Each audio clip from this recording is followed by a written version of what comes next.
Welcome to Dinner Party Tonight. My name is Randy Sharp. Actually, my name is Randall Sharp. I have a boy's name, which causes problems with my credit card and stuff like that sometimes. However, my name is one of the greatest gifts my parents ever gave me. Randall, come on, that's a great name. Today we're going to be making a sort of a seasonal transition dinner because the disgusting summer is almost over, even though it's the easiest cooking season. And we're moving into the fall, which is pretty easy, and then the difficult season, which is the winter. So we're gonna have some scallops to begin with. Don't worry, I know people get the willies about this. It's easy, don't worry about it. We're gonna take you through it step by step. Then we're gonna have some guacamole with a secret. Then we're going to have a pan-fried fish fillet. Don't worry, I'm gonna show you how to do it. And we're gonna have roasted carrots, which is an interesting transitional thing with carrot top pesto, which is very fancy and actually delicious and sort of lemony. Oh, and corn on the cob. Then we're going to have a dessert to end all desserts, which you can use all year, called fruit cobbler. If you've never made it before, this is the recipe to use. So let's go. Fish fillet dinner. As one of the appetizers for our meal, we're going to make scallops. Don't panic. Everybody's terrified to make scallops, which is silly. And I was terrified too. They're so easy, I can't even tell you. However, there's one very important thing about scallops that you should know. Most supermarkets will inject them with water, okay? So they look bigger and they stay fresher longer. And they will be impossible to sear because they're filled with water. So what you want to look for is something called dry scallops. Now they will lie about this also, not your fishmonger, who of course you've tipped because you always tip your fishmonger. Ask for dry scallops, okay? And what that means is that they haven't been injected with water, which they do, they literally do this, okay?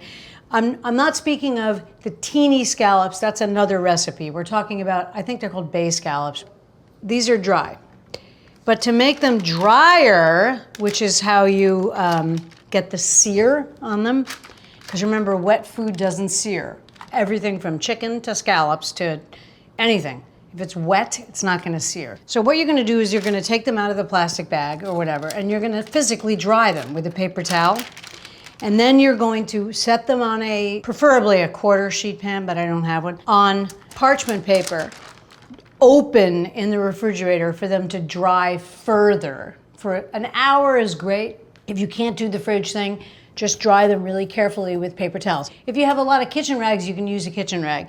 The point is, it has to be dry. It cannot have wetness on it. Otherwise, it won't sear. I mean, it depends on who the people are. If you got people who like to eat a lot of food, you need more. But I would say if it's an app with other apps, it's really 2 to 3 scallops per person. So you want to put these in the fridge uncovered, if you can. Let's see if we can find a spot. There you go. Goodbye, scallops. So our main dish tonight is fish fillet basically fried in a pan. Not fried, but sauteed in a pan. Before anybody comes, you want to check your fish. Even though you checked it at the fishmonger, do I need to say it again? You still want to take a look at it before they come. There could be scales from the fish fillet guys stuck on the paper. You just want to take a look at it. And you don't want to be surprised when you take it out if they're there. I use the Monterey Bay Sea Watch, whatever thing from their aquarium, which tells you which fish is sustainable and humanely caught. This time I bought something they trick you by calling black cod. It's not cod, it's sable fish, and it's completely sustainable from several different countries, including our country. And it's lovely. It's not cod, but it's lovely. I don't know why they call it black cod, but they do. This is a whole side of a fish. He used to be like this when he was allowed to be alive. Now he's dead. So what I usually do is give it a quick rinse, okay? Just from stuff in the shop, possibly, or you never know, right? But of course, then I'm going to carefully dry it. Wet food doesn't sear, okay? I'm setting him down. I'm going to check him with my eyes and my fingers, said the actress to the bishop. I'm just going to run my fingers along to make sure there's no bones. There are bones. So I'm going to use these tweezers and I'm going to find the bones. There's a little section of bone here. And pull out these little pin bones. That's a bone right there. You're going to portion this. Now, what is portioning? Portioning is making sizes that all cook at the same rate. Now this, unfortunately, is too thin. Okay, so that's a portion, but it's small. This is very thin, so I'm going to do this. Now you have a piece that is very uniform, so I'm going to portion this, okay? 1, try to make them the same size. 2, so they cook uniformly. 3. So basically you have 3 equal portions. The rest of this you're going to cook, but it's not going to go on your service platter. It's going to be like, oh, if anybody wants seconds, I have more fish. All right? So that's portioning. Now, this can go back in the fridge to dry, covered loosely with a cloth, because the drier it is, the better it will sear. So let's talk about making the corn for the dinner. The main thing I would recommend to you is to shuck the corn first thing in the morning. Because if you forget to do it and you have 15 people for dinner and you have to shuck 15 to 20 ears of corn while they're standing there waiting for their goddamn dinner, you're going to regret it. So disregard everything on the internet about putting the corn in the microwave. Do not do that. You can comment below about how I'm wrong, but don't put the corn in the microwave and then squeeze it out of the thing. It's ridiculous. It takes 2 seconds to shuck corn. What you're gonna do is this, okay? You're gonna hold the corn by the little wispy ends and you're gonna break it in half like this, and you're gonna pull down the sides like this, okay? And I'm gonna take it to the microwave.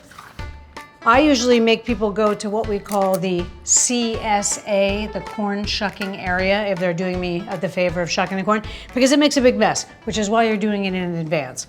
Shucked corn. Then you're gonna take a cloth and go like this, which takes the silks off. The silks will usually boil away, but it's better if there's a ton of silks to get them off. And you need some physical strength. You know, my friend David, we were shucking corn together, me, some other guy, and David.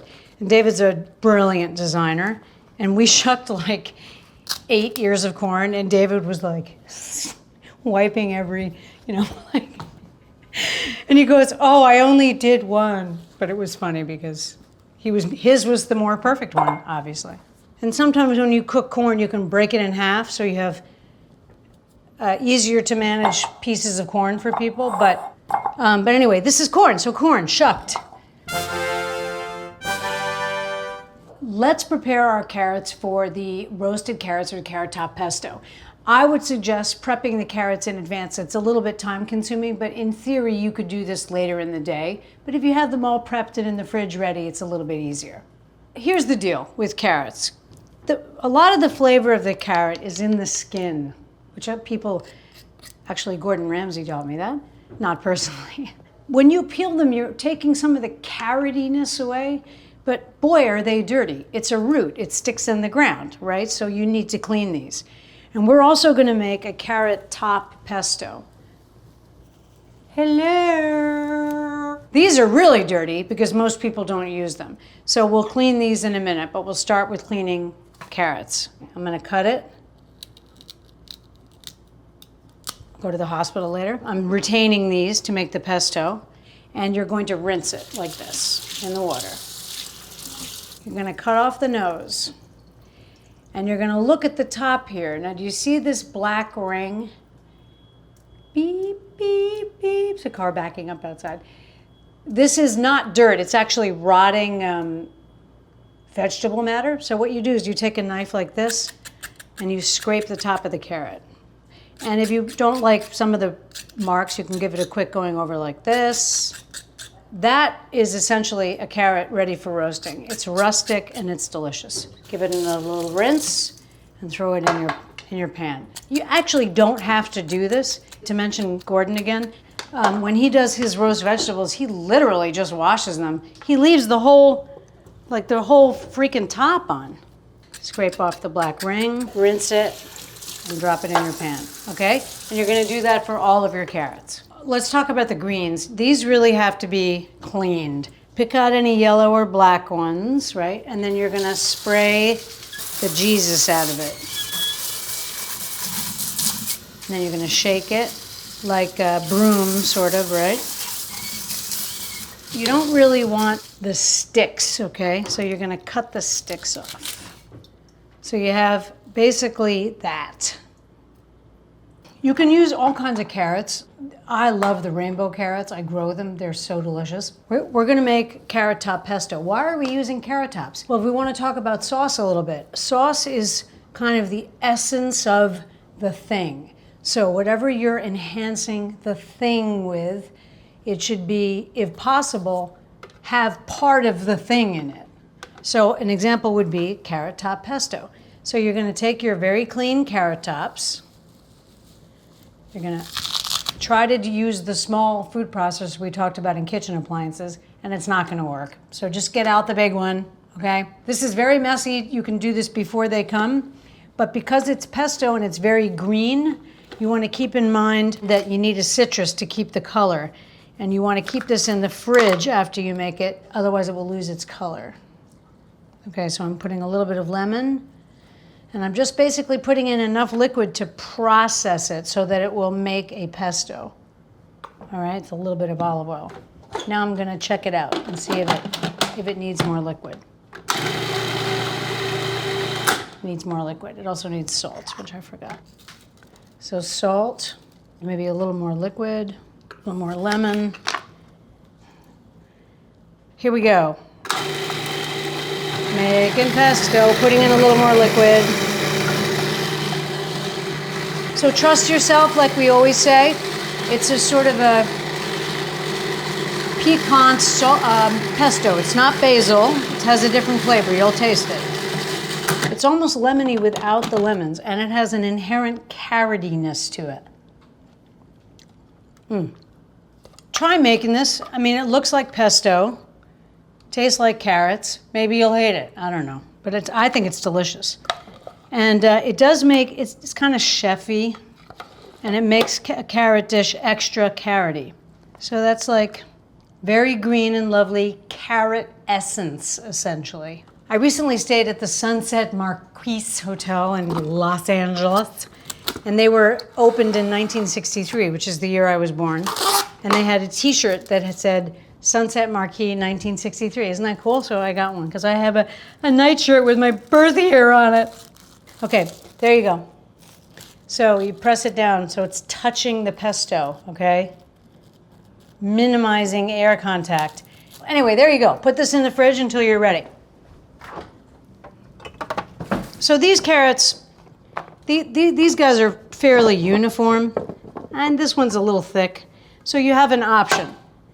If they're really disparate sizes, okay, which they could be, you have an option to cut them. This is the wrong knife. We have a tradition of doing that. But when you cut it, you want to cut it so that you leave the top intact. It's not easy. So, and then you kind of guide the knife with a lot of force so you get two pieces like that, okay? It's not necessary unless you have really thick ones. And the reason we do that is so they all cook at the same time, right? The two things that send people to the emergency room the most, kitchen-wise, are avocados and bagels. Isn't that funny? So here you go. These are all kind of the same size and ready to go. Now, if you've pre-prepped them, you can just set them basically anywhere. They don't really need to go in the fridge, but if you have room in your fridge, you can set them in the fridge. You can put them in a plastic bag and put them in the fridge, but those are ready to be cooked. Peach cobbler, everybody loves it. I'm gonna tell you, this thing is so easy, you're gonna flip out. If you thought chocolate pots was easy, this is even easier. Take a dish like this, don't forget to do this. So you're just gonna grease this with butter. It just makes it easier to serve the cobbler. And then you're going to cut peaches. Now you could use blackberries, you could use plums. You could use any fruit that you wanted. This is a miracle dessert. Basically, I'm just cutting this in a nice way. Some people want you to put it in a design at the bottom. You don't have to do that because it gets completely gooey and macerated. Part with the stone, you can dig it out with your fingers if you want, or you just cut it down the center, open it, and pull out the stone. The bigger the pieces, the better, and I'll tell you why. Because sometimes they tell you to cut very tiny slices, and then it's just mush at the bottom. So I don't like that. It's gross. I like the big pieces. These are peaches from Frog Hollow Farms. Highly recommended. They are out of this world. Basically, I'm cutting up enough peaches to completely cover the bottom. And then I'm going to macerate them as you've seen me do so many times. I leave the skin on. There's really no point in blanching them. I mean, it's fancier. If you want to blanch it, you just put it in boiling water and for a few seconds really, and the skin will peel right off. We're going to put lemon juice because we're going to put a boatload of sugar on this, okay? Lemon, lemon, lemon. And then this is a little under a cup of sugar. It looks like it's enough. But you're gonna cover them in, big piece of sugar. You're gonna cover them in sugar so that they look almost like they're candied. And you can leave it for however long you want. I wouldn't leave it overnight because it'll turn it into jelly, basically. And then if you want to that, you can add, this is Vanilla Plus, which is from the unbeatable King Arthur flour. This is vanilla essence with vanilla beans in it. You can just put a little bit of this on. All right, so then you're just gonna leave this to do its thing and let it macerate for at least the amount of time it takes you to make the topping. There we go. And that's the bottom part of your cobbler ready to go. Why not take a little break? You deserve it. You're making the goddamn dinner. So now we're gonna make guacamole. Here's the thing with guacamole, sort of like the pesto. It really discolors. I'm repeating this a lot because it's important. So you can try making it in advance and sealing it, touching with saran wrap. And it may not discolor, okay? But chances are it's gonna discolor. So this you can make, if you've called cocktails for 6:30, you can make this at 6:15. It takes literally 5 minutes.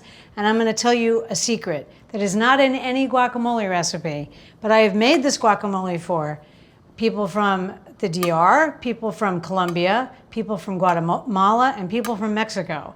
And none of them use this ingredient, but they all think it's great. So trust me. It's not authentic, but it's really good. What you're gonna do is take a sharp knife and cut all the way around the avocado, carefully. Then you're gonna twist the avocado open. Happens to be luckily a nice one, okay? And then, if you watch Housewives of New York, you'll remember that this is how Carolyn met her boyfriend Adam, who is inappropriately aged, because he taught her this trick. You bang the knife into the seed and you pull it out. Here's another hospital moment, okay? So now, I forgot to get a spoon, but we're gonna do it with a fork. So here we go. You're just gonna go like this and scoop out the avocado, okay? Super easy, boom. You're gonna do that to all your avocados. Now, if you have early guests, which happens to me all the time, this is not the most unattractive thing they could see you do. Not like some other stuff. It's almost the end of Below Deck Mediterranean. Too bad, I love that show. We're making quite a lot of guacamole here. So people, if you've never made it, you might say, why are there no tomatoes out on your prep tray? I don't like tomatoes in guacamole. I know it's traditional, but I don't know. This is not my bag. There's your guacamole, your nascent guacamole. See, this is too small a bowl, but it's okay. You're now gonna press down on your avocado pieces until they're kind of mashed. But don't worry, because you're gonna add liquid. And one of them is magic. You're gonna add some shallots, right? A little bit. These are not so expertly cut by me, but will excuse me. Now I'm gonna add a little salt. Can you pass me one of those little tasting spoons that somebody goes, can you please not use those tasting spoons? I'm like, geez Louise. Anyway, I mean, you want me to stick my finger in it? Said the actress to the bishop. A little more salt. Okay, now, limes are hard. You know, they don't make a lot of juice. You need one of those reamer things, which I just can't be bothered to go and get. So I'm gonna squeeze in lime juice. Ah, now, that's a good lime. Now it's more liquid, okay? And it's gonna mix better. 2 limes, beautiful. Aha, now it looks more like the restaurant, right? You're doing it, you're making guacamole. Okay, a little pepper. Now, in terms of chips, if you make your own tortilla chips, you're out of my league. I don't know why you're even watching this show. I should be watching your show. These are good. You can get them on Fresh Direct. I like these, maybe because I like the bag. I don't know. Ready for the secret ingredient? Guess what it is? Vinegar! I discovered this because I didn't have limes one time, right? This is the amount, I'm telling you. That's it. That lime was unexpectedly juicy. Tasting.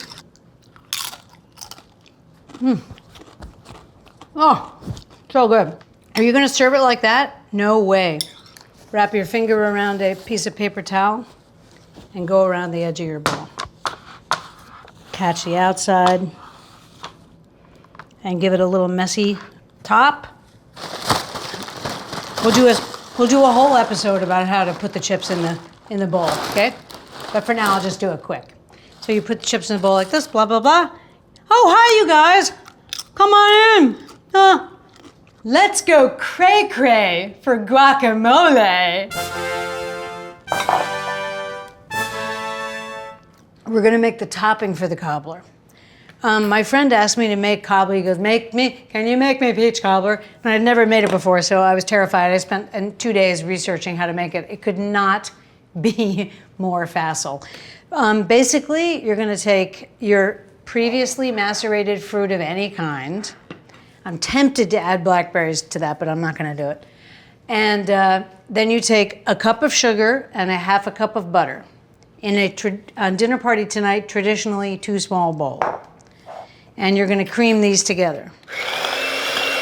Now this will look like cookie dough, which is what it's supposed to look like. Okay, I'm gonna add 1 egg.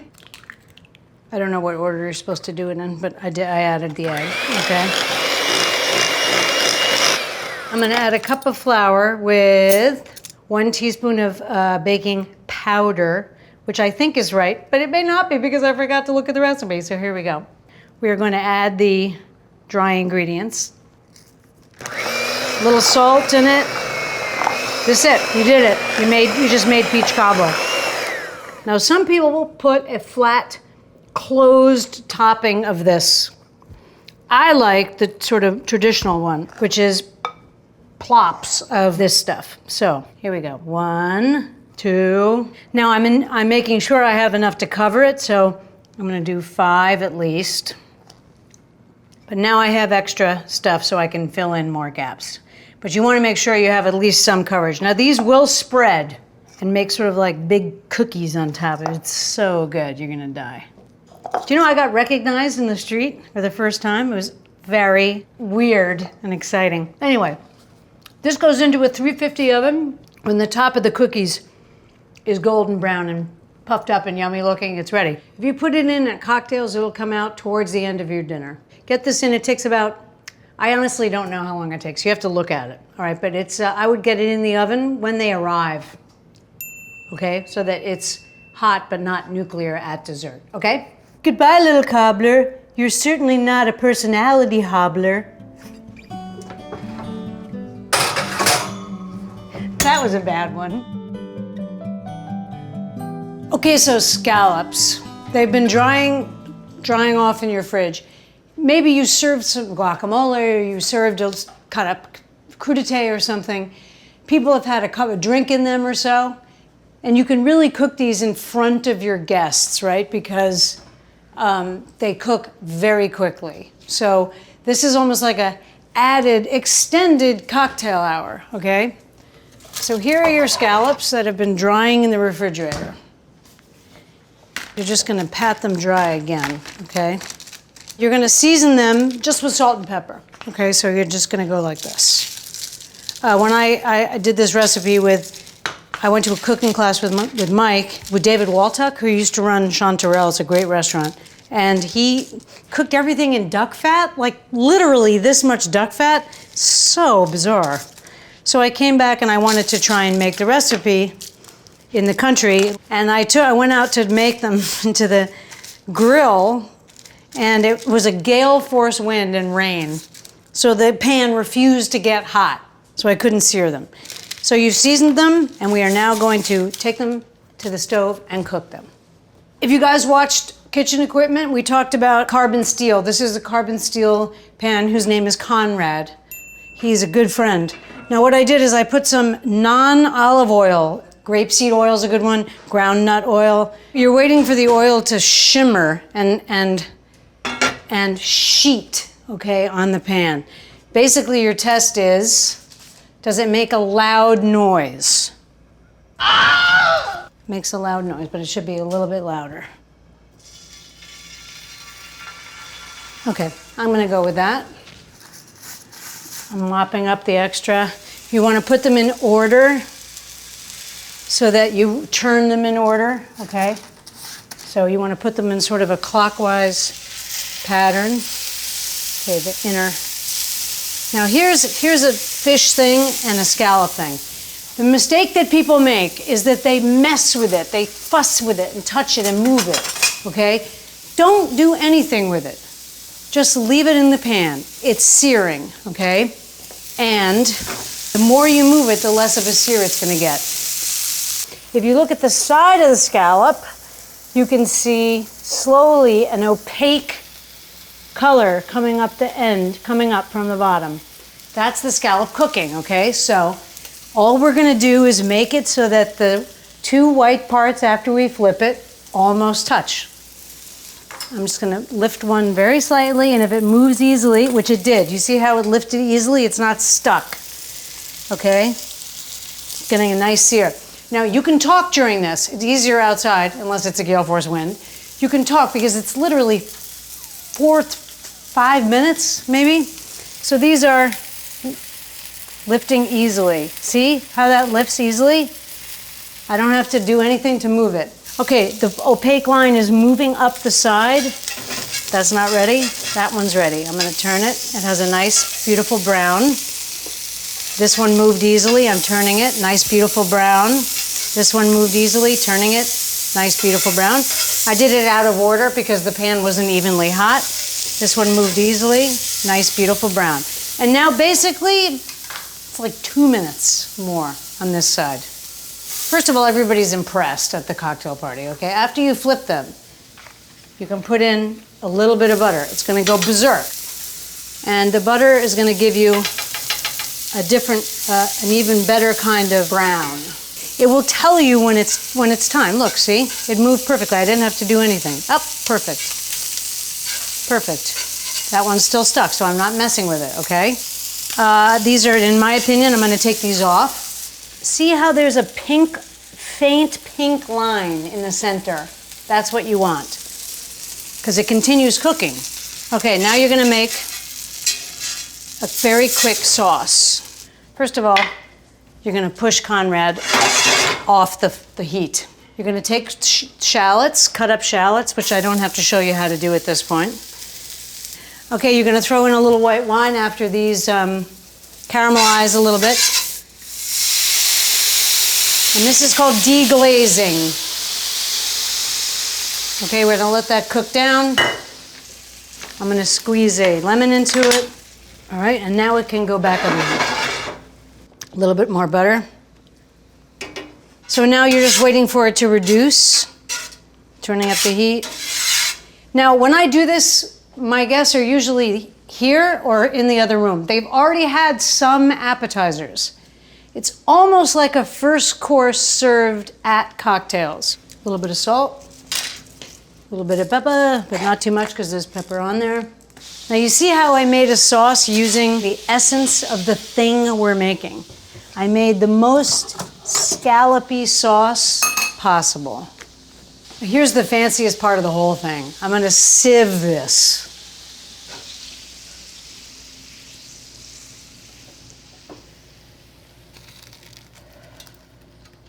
Okay, here's your sauce. You're gonna taste it again.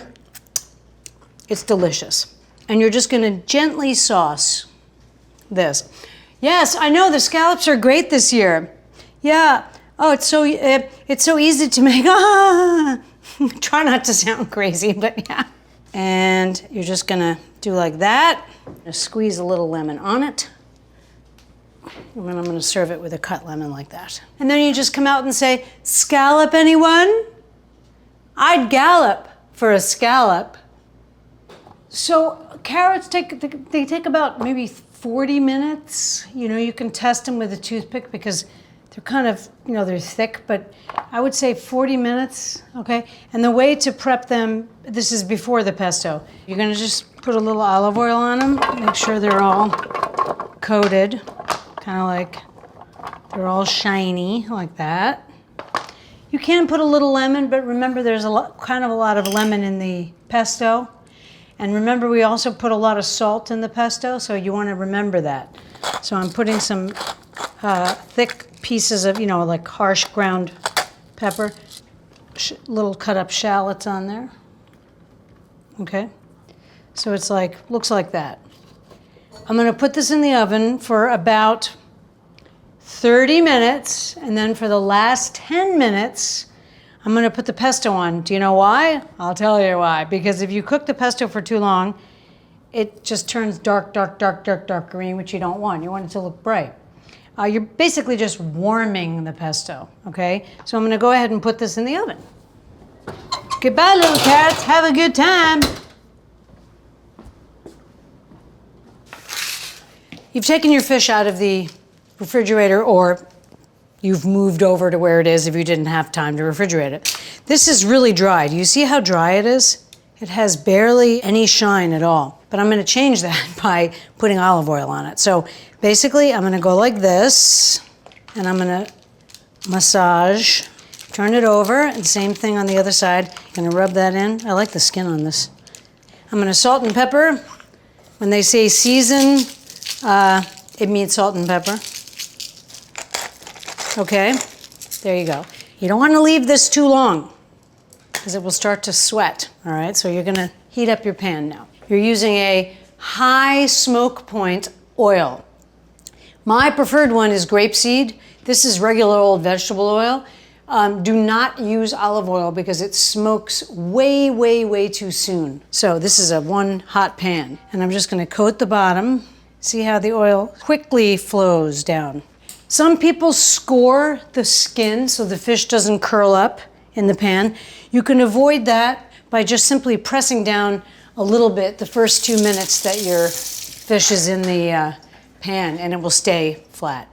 And you're gonna follow the rule, the dinner party tonight rule, which is don't touch it until it moves on its own. I'm gonna use a scrap to listen to the heat of the oil. No, not enough sound yet. So your corn water is boiling. You filled up a pot with water a long time ago, and you either boiled it at 5 o'clock in the afternoon and then turned it to low, or you just put your warm water in here and your boiling salted water. You're ready for your corn, the secret of which we're going to tell you. Yeah, that's good. You're gonna lay your pieces skin side away, gently so you don't burn yourself. Piece number 2. Skin side down. Piece number 3. And piece number 4. Now, all I'm gonna do is take my spatula and I'm gonna press down on each piece so that it doesn't curl up. Now you can do this on a campfire with a Conrad. If you didn't see kitchen equipment, Conrad is a Lodge carbon steel. Do you ever see Mad Max? And he goes, the chain in those handcuffs is high tensile steel, which to this day I don't know what that means. But I don't know. That story has no point. I'm just going to see if it moves. It moves, see? It moved. It moved. Now, when you flip it, you're going to hold it gently and make the smallest action you can make to flip it, like this. Okay? You're going to put some butter in, and it's going to make the flesh side even more beautiful brown color. And you're sort of making your sauce also, by the way. What you're looking at is there's a white line of cooked fish on the top and a white line on the bottom. In the center, it's translucent. You're waiting for it to be basically just white all the way through. If you want to do this the first time with a test piece, that's fine, okay? So what you're gonna do is you're gonna put the thing like this, and you're gonna see if it breaks, does it fall apart like the leaves of a book? This needs a few more minutes. You want it to go like this and kind of fall forward. It's very common for a cook to have a test piece, and it's the one you sort of hack at, you know. Needs a few more minutes. I'm flipping these over gently again, showing you how beautiful the butter makes the fish look. So these are ready. So what I'm going to do is I'm going to get my serving tray, and I'm going to put them presentation side up, and then 2. Now I'm going to make a really quick sauce. Those are your 4 pieces. And the sauce is going to be simply shallots and lemon, okay? Shallots, there's plenty of butter in here, and lemon.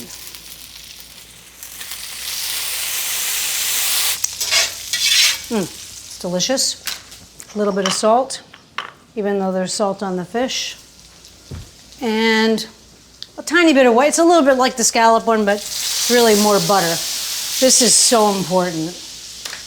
Don't ever cook with wine that you wouldn't drink, okay? And this happened to me and Mike. We were making, actually, this. And we used some white wine that somebody brought us or whatever that we didn't know. And it ruined it. And we had to throw the sauce out. You can sieve this if you want, or you can do whatever you'd like with it. Really, it's just some crispy shallots, butter, and lemon, you know. Can't ask for anything better than that. And there you go, pan-fried fish. So I usually serve buffet, and that's why we portioned it, so they can come out and take as much or as little fish as they like. You have made fish, and you made it perfectly, and it wasn't scary, and you did it. And that is good for any season, winter, spring, summer, or fall. All you gotta do is call, and there's a fish dish. Delish.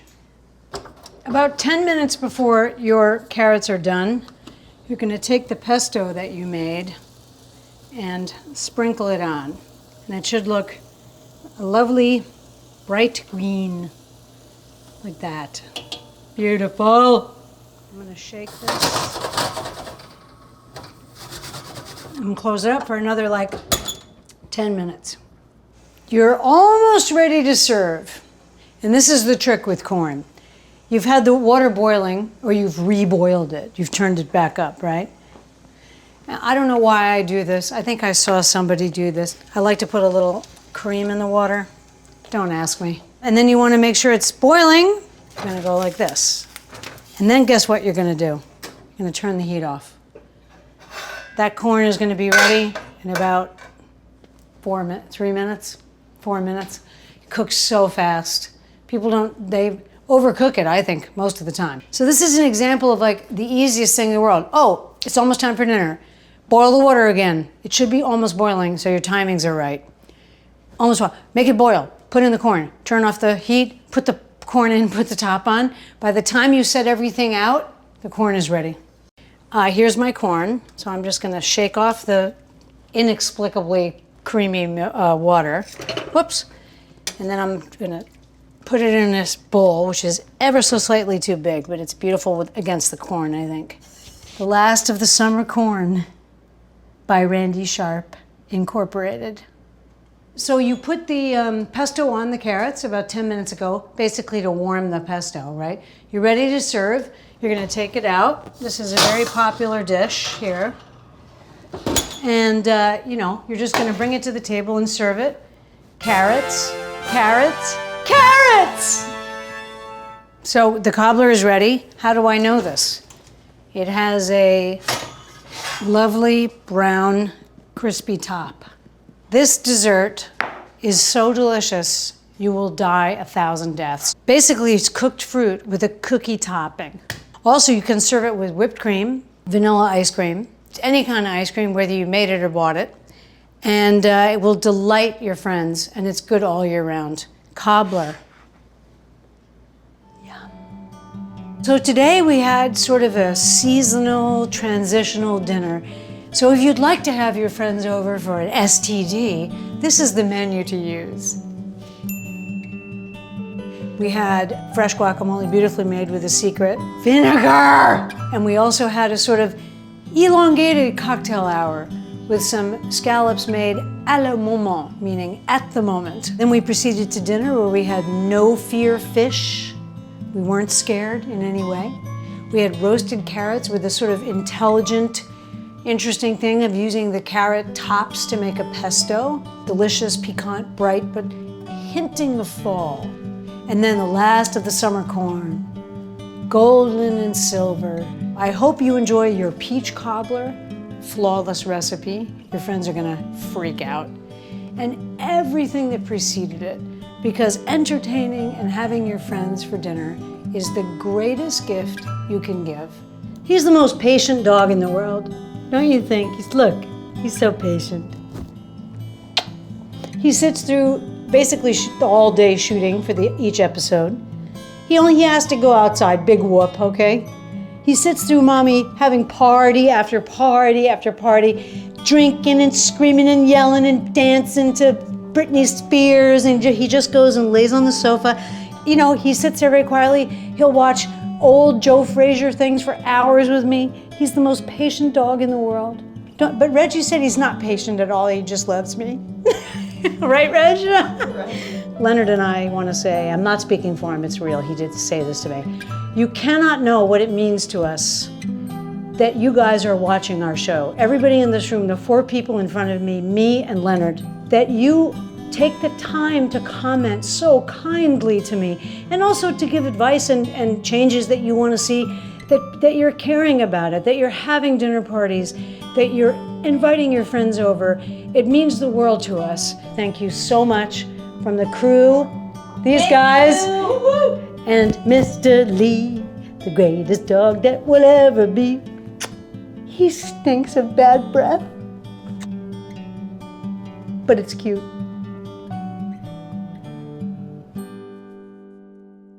Vinegar!